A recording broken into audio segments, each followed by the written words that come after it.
Cancer वगैरह बीमारी अच्छा, जाती कुछ है। भी बीमारी हो शरीर की, त्वचा वचा की, सब ठीक हो जाती है। लोग भर भर करके घरों में, ये कैन है वो कैनों में भर भर के घरों में ले जाते हैं। अच्छा। त्रियोगी नारायण मैंने तीनों लोगों को जीतने वाले भगवान विष्णु, हाँ, जिन्होंने राजा बलि को पाताल का राज दिया था, यहाँ पर यही भगवान विष्णु नारायण है। 4 यहाँ पर कुंड है। पहला है वो ब्रह्म कुंड। अच्छा 4।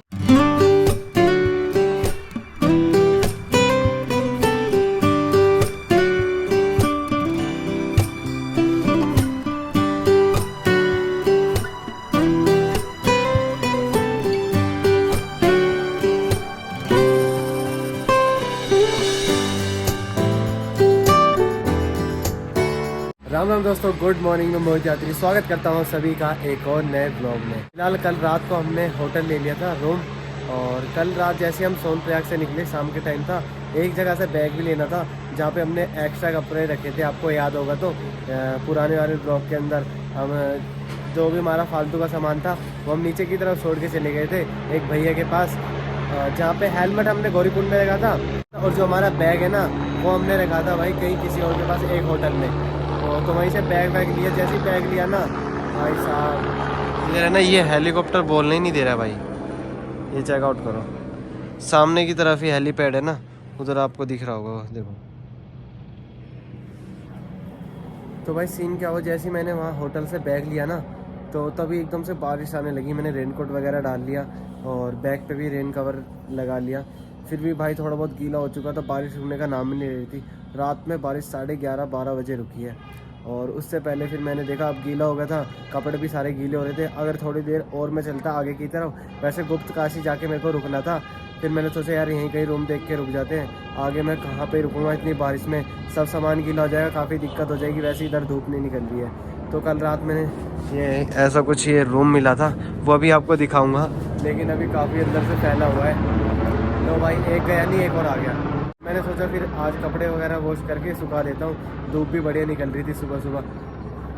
अभी भी है फिलहाल धूप, ऐसी है धूप आ रही है और जा रही है। योगी नारायण की तरफ जाते हैं, तो वहीं पे निकलने का प्लान था। और आपको बताऊंगा रजिस्ट्रेशन के भी बारे में भी, इसी वीडियो में बताऊंगा रजिस्ट्रेशन के बारे में भी, सोनप्रयाग जाके कैसी व्यवस्था है वहाँ पे जाके। अभी चलते हैं त्रियोगी नारायण, जहाँ पे भगवान शिव और पार्वती जी की शादी हुई थी। अच्छा, जाड़ों में तो पता नहीं कि एक दिन में कितनी शादी होती है वहाँ, मतलब बाहर से आते हैं लोग। अच्छा, बाहर से शादी करने के लिए यहाँ पे आते हैं, वहीं जाते हैं। काफ़ी मान्यता है ना। चलते हैं जी, अभी यहाँ से स्कूटी निकालते हैं अपनी और सामान वहाँ। हो रही होगी वहाँ शादी दे के आने का। अच्छा, अभी भी हो रही होगी। हाँ, कोई आए होगा बाहर से। अच्छा जी, कि मतलब चार्ज वार्ज भी लगता है शादी का यहाँ पे कि? हाँ, वहाँ तो पता नहीं, ब्राह्मण रहता है पूजा करना। अच्छा, पंडित जी रहते हैं। जो पंडित है उनको देना पड़ता है, पता नहीं क्या क्या लगता है। अच्छा। जो शादी करने के थे अपने ब्राह्मण को भी साथ में लाते हैं, वही शादी करवाते हैं। अच्छा। वहाँ के जो ब्राह्मण है उनको भी देना पड़ता है। अच्छा, बाहर से लाओगे उनको भी देना। पर्चे पुर्चे बनाते हैं ना। हाँ। पता नहीं क्या क्या होता है वहाँ। अभी वहीं जा रहे त्रियोगी नारायण की तरफ। घूम के आओ, मजे। ठीक है, हो रही होगी यार, देखते हैं। अगर हो रही होगी तो काफ़ी बढ़िया मज़ा आएगा देख के वहाँ पे किस तरीके से मतलब यहाँ पे होती है। देख दबा के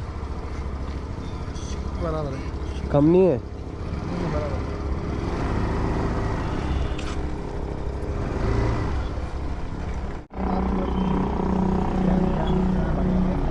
है कहाँ पे? रूम पे। और कम से कम त्रियोगी नारायण यहाँ से है 18 से 20 किलोमीटर। वैसे आज का वेदर बिल्कुल सही हो रखा है, धूप भी निकल रही है हल्की हल्की। और कल तो भाई मतलब शाम के टाइम जैसे हमने ट्रैक को ख़त्म किया ना, गौरीकुंड आए, वैसे ही हल्की हल्की बारिश आना स्टार्ट हो चुकी थी। और जैसे ही सोनप्रयाग तक पहुँचे उसके बाद बारिश इतनी तेज़ हुई ना, सारे कपड़े हमारे गीले हो गए, फिर हमें रुकना ही पड़ गया। फिर मैंने सोचा आज त्रियोगी नारायण होके आते हैं, फिर कल निकलेंगे हम तुंगनाथ के लिए। तुंगनाथ भी अभी खुल चुका है।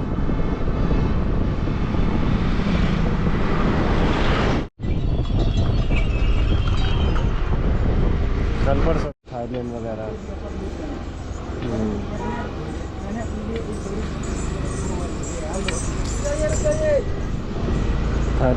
के शूट आते।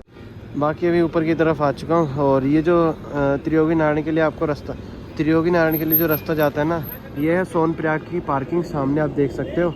और इधर आपको एक बोर्ड मिलेगा, जैसे अगर आप इधर से आते हो तो आपको यू टर्न लेना पड़ेगा, सोनप्रयाग के लिए आते हो तो ऊपर चढ़ना पड़ेगा। ये जाता है सीधा त्रियोगी नारायण रास्ता। बाकी चलते हैं हम भी। ऐसा कुछ ऊपर से व्यू मिलने वाला है। बाकी नीचे सारी ये होटल्स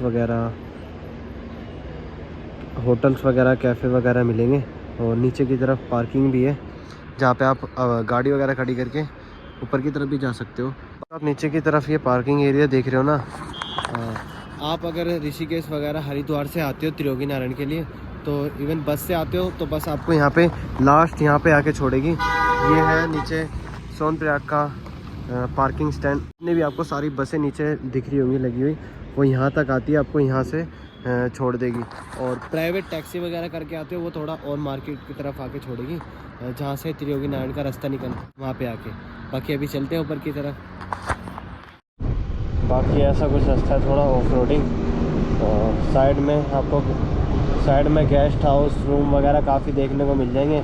अगर आप एक दिन इधर स्टे करना चाहते हो तो आराम से रुक सकते हो। रूम वगैरह काफ़ी महंगे नहीं है इधर, 1000 रुपये रूम पड़ेगा इधर। बाकी आप बार्गेनिंग भी कर सकते हो।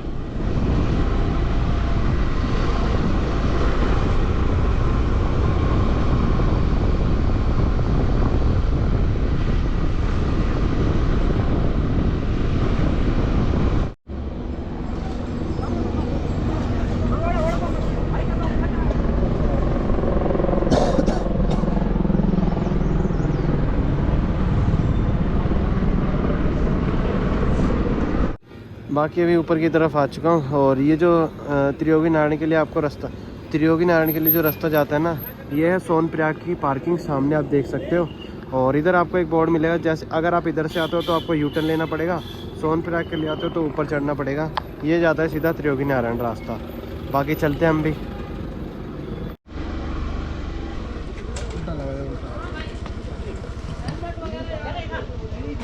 अंदर स्कूटी हमने पीछे ही लगा दी है। इधर मैंने अभी स्कूटी खड़ी करी है ना, प्रसाद की दुकानें काफ़ी ज़्यादा है। और इधर से मंदिर का रास्ता है, 20-30 मीटर पे ही मंदिर की दूरी है। और इधर भी काफ़ी सारे प्रसाद की दुकानें हैं, इधर आप आते तो प्रसाद ले सकते हो। बाकी इधर आप देखोगे ना, यहाँ पे माला भी मिल रही होगी। जैसे कि अंकल जी ने बताया था कि मतलब लोग आते हैं यहाँ पे शादी करते हैं आके, मतलब दूर दूर से आते हैं लोग यहाँ पे आके शादी करते हैं भाई। और मंदिर भी काफ़ी हाइट पे है वैसे। और ऊपर का क्लाइमेट थोड़ा, ये देखो ऊपर का क्लाइमेट थोड़ा सा चेंज है। बाकी धूप तो इधर नहीं, नीचे की तरफ धूप निकल रही थी, ऊपर की तरफ तो बादल आ चुके हैं। मौसम ठीक है, चलते अभी सामने की तरफ। और ये मंदिर भगवान विष्णु को समर्पित है। और यहीं पे भगवान शिव और पार्वती जी ने विवाह किया था। और यहाँ पे एक अग्नि कुंड है जो कि त्रेता युग से जलता हुआ आ रहा है। काफ़ी सारे लोग यहीं पे आके शादी करते हैं, जिस वजह से उनकी उम्र बढ़ी रहे और उनकी लाइफ में खुशियाँ रहे। त्रियोगी नारायण मैंने तीनों लोगों को जीतने वाले भगवान विष्णु, हाँ, जिन्होंने राजा बलि को पाताल का राज दिया था, यहाँ पर यही भगवान विष्णु नारायण है। 4 यहाँ पर कुंड है। पहला है वो ब्रह्म कुंड। अच्छा, 4 कुंड है यहाँ पे। वो ब्रह्म कुंड है, दूसरा रुद्र कुंड है। अच्छा। ये दोनों स्नान के कुंड है, इन दोनों में स्नान होता है। अच्छा, यहाँ पे अभी भी होता है? अभी भी करते हैं लोग। स्नान करते हैं या पंचस्नानी करता है, वो भी स्नानी माना जाता है। हाथ पर जरा पानी छिड़क लिया, वो पंचस्नानी होता है, स्नानी माना जाता है। हाँ। तीसरा विष्णु कुंड है। विष्णु कुंड में आचमन होता है, जिस पानी को पीने से पूरे रोगों का निवारण होता है, जैसे कैंसर वगैरह बीमारी। अच्छा, कुछ भी बीमारी हो शरीर की, त्वचा वचा की, सब ठीक हो जाती है। लोग भर भर करके घरों में, ये कैन है वो कैनों में भर भर के घरों में ले जाते हैं। अच्छा, वो कई लोगों की होती है, कई की जैसे जिसकी अपना किस्मत के अनुकूल वैसे भी होता है। हाँ जी। मगर अधिकांश लोग इस पानी से सही होते हैं। ये भगवान के चरणों से निकलता है, ये अमृत समान माना जाता है। चौथा है सरस्वती कुंड। सरस्वती कुंड में जिनके माता पिता गुजरे होते हैं वो लोग जलदान देते हैं, पितृदान होता है। अच्छा। पास में धर्मशिला है। इसी स्थान पर राजा हिमांचल ने अपनी पुत्री पार्वती का कन्यादान देकर शिव जी को दिया है। आपने सुना होगा हरिद्वार के पास कनखल है, जहाँ पर राजा दक्ष ने एक विशाल यज्ञ ठहराया था। सभी देवी देवताओं को वहाँ पर बुलाया गया था सब, मगर भोले बाबा को और माता अपनी पुत्री पार्वती को वहाँ पर, सती को वहाँ पर नहीं बुलाया गया था। तो माता जी को जब पता चला कि हमारे मायके में कुछ शुभ काम हो रहा है, सारे विमानों में देवता लोग जा रहे हैं, ऋषि महर्षि लोग जा रहे हैं, तो माता जी ने भोले बाबा से आग्रह किया कि मेरी भी इच्छा है कि मैं अपनी मायके में जाऊँ।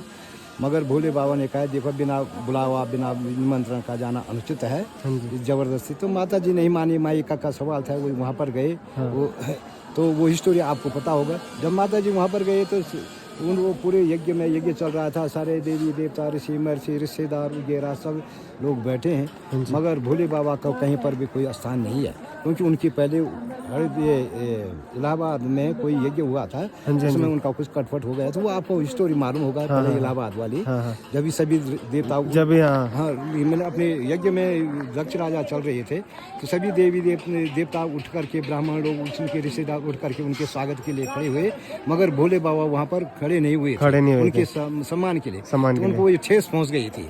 इसीलिए उन्होंने दोबारा अपने मन में यही प्रण किया कि मैं इसका बदला फिर दोबारा यज्ञ करूँगा, तब मैं इसको नहीं बुलाऊंगा। जब मती वैसे तो राजा दक्ष बड़े देव स्वरूप थे, बड़े ज्ञानी थे, बड़े दानी भी थे, सभी ठीक, मगर जब बुद्धि हो जाती है, कुछ समय होता है जब इंसान का, तो उसकी बुद्धियाँ भी कुछ गड़बड़ हो जाती है, तो उस समय तक उनके मन में ये बात हुई कि मैं इसको बुलाऊंगा। ये नहीं सोच, ये तो आदि देव हैं, महादेव जी के लिए तो कोई उठता भी तो ठीक है, नहीं उठता है, वो तो अपने ध्यान में मस्त रहते हैं वो। तो इसका बदला लेने के लिए हरिद्वार में उन्होंने ये यज्ञ किया है। तो वहाँ पर जब माता जी गए तो सभी देवी देवताओं का आसन देखा उन्होंने, तो भोले बाबा कोई स्थान नहीं है। हुई लास्ट में वो जो पिताजी का यज्ञ चल रहा था उसमें अपनी आहुति दे दी थी, यज्ञ ध्वंस हो गया था। अब दूसरा जन्म उन्होंने हिमांचल राजा के घर में लिया है, पर्वतराज की पुत्री पार्वती नाम पड़ा है। ये स्थान है। तो यहीं पर राजा हिमांचल ने अपनी पुत्री पार्वती को भगवान विष्णु को साक्षी करके, मंदिर जो है भगवान विष्णु का है और शंकर पार्वती के यहाँ पर विवाह हुआ था, और अग्निकुंड ये त्रेता युग से चलता रहा है। उसी समय से, अच्छा, जब से उनकी शादी हुई उसी दिन की वो अग्नि प्रज्वलित है, जब से ही चल रही है, तभी से जलती है। तो बताते हैं त्रेता द्वापर तक तो अपने आप जलती थी, हाँ। कलयुग के आने पर उसकी गति धीरे धीरे से कम हुई, तो यहाँ पर ऋषि महर्षि लोग आए हैं, तो उन्होंने अग्नि को जीवित रखने के लिए उसमें लकड़ी डालने का प्रावधान किया गया है। अच्छा। तो यहाँ पर हम लोग जो पन्ना समाज होता है, अपने 3 दिन की रोटेशन होता है हम लोगों का, अग्नि को जीवित रखने के लिए 12 महीना ये रोटेशन लगा रहता है। आजकल यात्री लोग आते हैं, तो यात्री लोग भी अपने नाम से कुछ वहाँ पर लकड़ी चढ़ाते हैं, 150 जो भी जिसकी इच्छा आती है, जिसकी इच्छा आती है वो चढ़ाता है, ऐसा कुछ जबरदस्ती कुछ नहीं। अच्छा। तो ये यहाँ का मातम है। बोलो भगवान नारायण की जय। बाकी अंकल जी ने काफ़ी डिटेल में समझा दिया है, मैं पहली बार आया था, इतना मैं अच्छे से नहीं समझा पाता जितना अंकल जी ने समझाया। बाकी आप यहाँ पे पूजा वगैरह करवाते हो? अच्छा, जैसे मतलब जो भी विवाह करने के लिए आते हैं, और जैसे कोई बाहर से लेके आए तो अपने उधर से ही पंडित वगैरह, इधर नहीं, इधर का ही? अच्छा, आपके ही होगा, यहाँ की मान्यता है? यहाँ की मान्यता है, हम लोगों का आगे अपना ले आते हैं कोई, तो उसका बात अलग है, मगर जो यहाँ पर जो कार्यक्रम होगा, विवाह शादी वगैरह, पूजा पति, तो सब यहाँ के लोग करेंगे। तो बाकी चलते ही मंदिर की तरफ दर्शन करने के लिए, फिर कभी आओगे इधर उधर से कोई। बाकी अंकल जी कह रहे शादी के लिए आना तो यहीं पे आना, यहाँ पर रजिस्ट्रेशन होता है, ये यहाँ पर ये देखो पन्ना समाज का। अच्छा, यहाँ पे पहले रजिस्ट्रेशन करवाना पड़ता है शादी के लिए? विवाह का समारोह में जो भी कार्यालय है ये, हाँ जी, यहाँ पर 1100 रुपया वहाँ का खर्चा है। हाँ जी, यहाँ का खर्चा अभी मैं, हाँ, जो मतलब रजिस्ट्रेशन की जो फीस है वो 1100 रुपये है। फिर भगवान की जो अंदर भगवान है, उनकी रसीद बनती है, 21 रुपये की उनकी, 2100 रुपये की उनकी बनती है। अच्छा। 1100 रुपये जो हवन करवाता है वहाँ पर पुजारी, वो उसकी होती है, 1100 रुपये की लकड़ी होती है। कुल मिलाकर के इसका कम से कम 30,000 रुपये का खर्चा। अच्छा, कम से कम। उसे बढ़ा करके कोई भी यात्री ज़्यादा भी कम ज़्यादा, कोई 10-5 हज़ार रुपये कम ज़्यादा भी कर सकता है, ऐसा कुछ नहीं है, मगर मिनिमम 30,000 रुपये का खर्चा उसी में। अच्छा। तो वर पक्ष का भी और कन्या पक्ष का भी। अच्छा। मिला। बाकी बहुत बहुत शुक्रिया अंकल जी।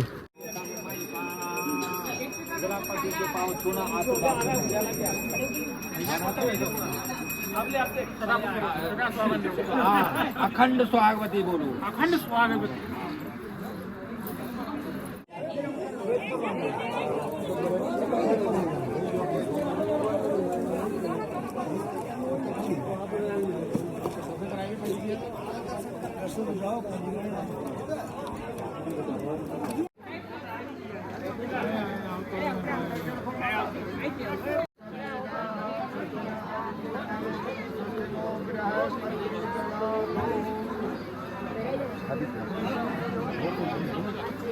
उभं वारा पडती।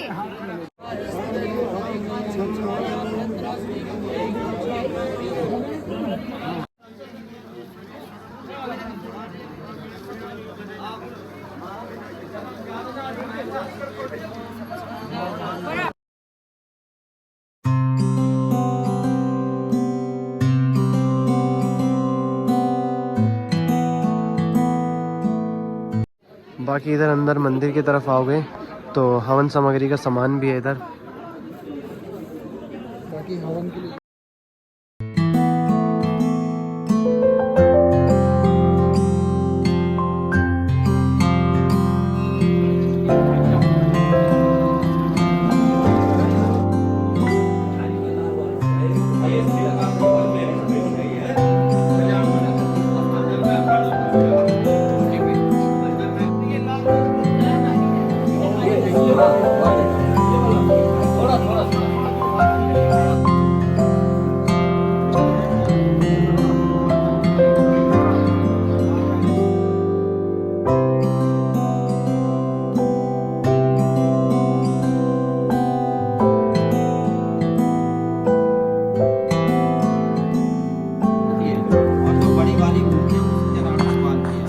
फिलहाल अभी दर्शन हो चुके हैं काफ़ी अच्छी तरीके से।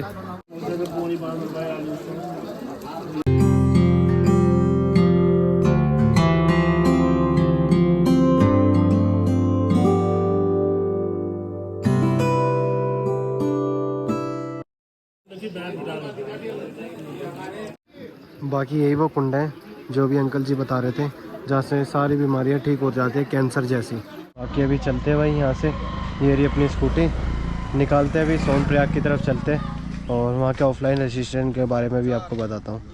हम चले भाई।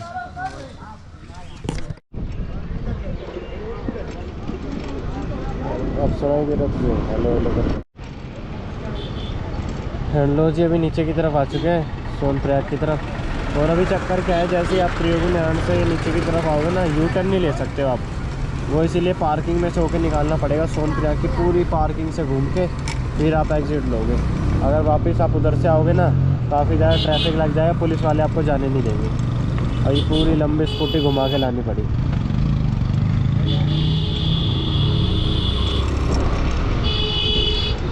फ़िलहाल अभी रुके हैं भाई मोमोज़ खाने के लिए यहाँ पे। और कल भी हम लोगों ने काफ़ी ढूंढा, मोमोज़ तो मिले नहीं थे, बट अभी जाते जाते यहाँ से मोमोज़ वाले भैया दिखे हैं, फिर हमने कहा चलो मोमोज़ खा के चलते हैं। लास्ट हमने ऋषिकेश में खाए थे।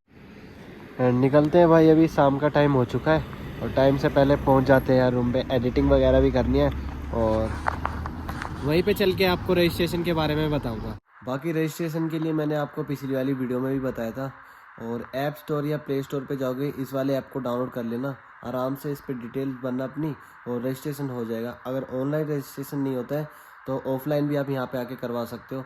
सोनप्रयाग में भी रजिस्ट्रेशन चालू है, हरिद्वार में भी, ऋषिकेश में भी। आते आते काफ़ी जगह रजिस्ट्रेशन आपके इजीली हो जाएंगे। और इस बार अभी केदारनाथ यात्रा में ना अभी भीड़ भी नहीं चल रही है, पूरा एकदम खाली पड़ा हुआ है। आप यात्रा के लिए भी आ सकते हो, ये भी काफ़ी अच्छा टाइम है।